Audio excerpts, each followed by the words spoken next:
Hi, my name is BV Harish Kumar from Choose To Think, and I have J Ramanand here with me, my co-founder. Choose To Think, we say that we help teams and individuals stay future relevant by what we call as systematic upleveling in a shape-shifting world. So, Ramanand, what is this upleveling all about? Hi, Harish. So, cast your mind to a few years ago. Maybe look at our elders, seniors, even us to some extent. We lived in a world where it was almost like an extension of school. There was a kind of a playbook for what you should do, the kinds of things that you should learn. It almost felt like you had a syllabus. And if you went through that syllabus, then you would make progress, or someone would just push you up a ladder, and the ladder was a symbol of progress. But cast your mind to today, and it feels almost like there is no syllabus, or all the questions come in this examination of life from outside things that we never knew existed.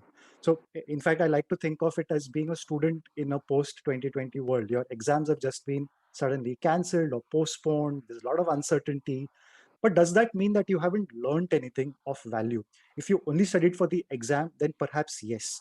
If you were the kind that studied every day and practiced what you learned and had found projects to do and talked to people about it, the exam is just a minor blip on the road.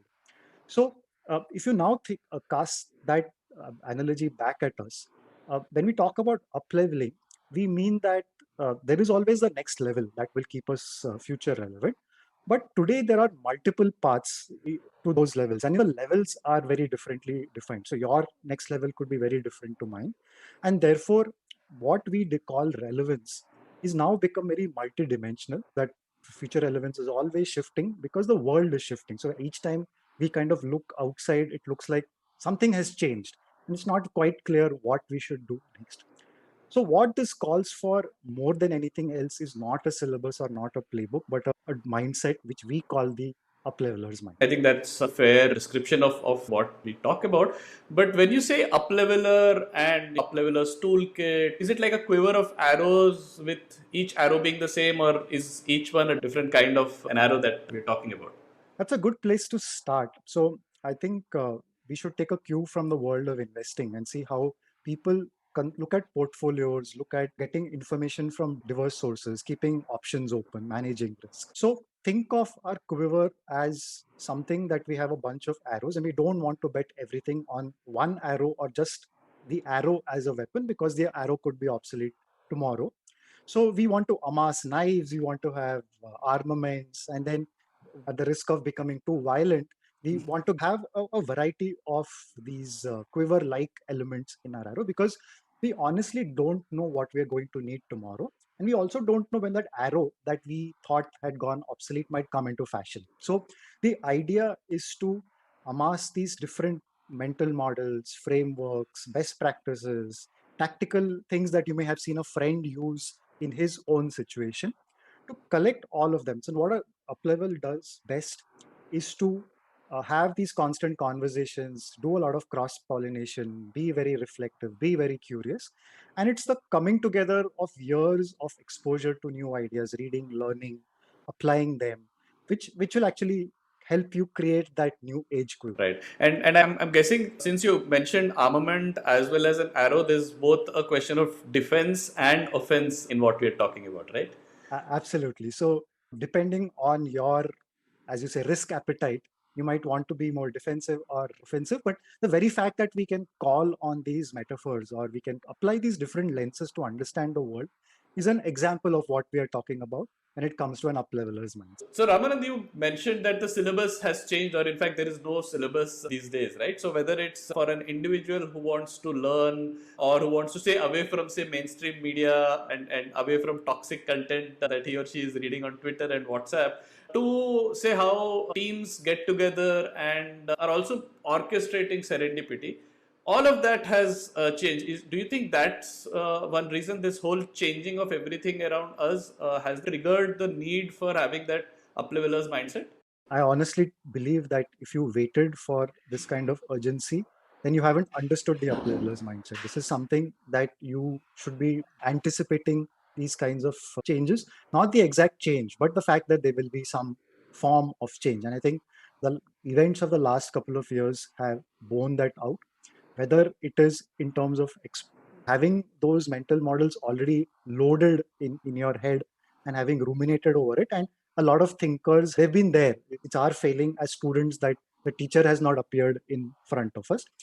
That said, if you could not start this process 5 years ago, 7 years ago, the next best time is today. And so we also mentioned teams, and it's very often that some people believe that this is an individual's problem, but because teams are made of individuals, it is but natural that the same mindset needs to be used by a team as well. So the urgency is not a factor of a pandemic or something that goes visibly wrong, but it is something that you're going to do for life from here. And can you quickly give a few examples of what are the kind of concepts or ideas or books that we are going to talk about and which are part of this Upleveler's toolkit?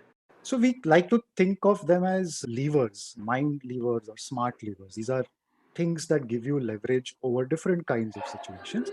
So we are not talking about things that you will find necessarily in a textbook that has been around for 10 or 20 years, but we're talking about frameworks that have emerged from a lot of practice. So I'll give you a quick example of something like the success frameworks. It comes from a book called Made to Stick. I think of it as a ground up sort of a book wherein a lot of these ideas about what really makes communication sticky, whether it is a rumor that you get on a private messaging group, or whether it is a legendary piece of communication, or it is just something that your team thinks as a great story to tell about work at your company.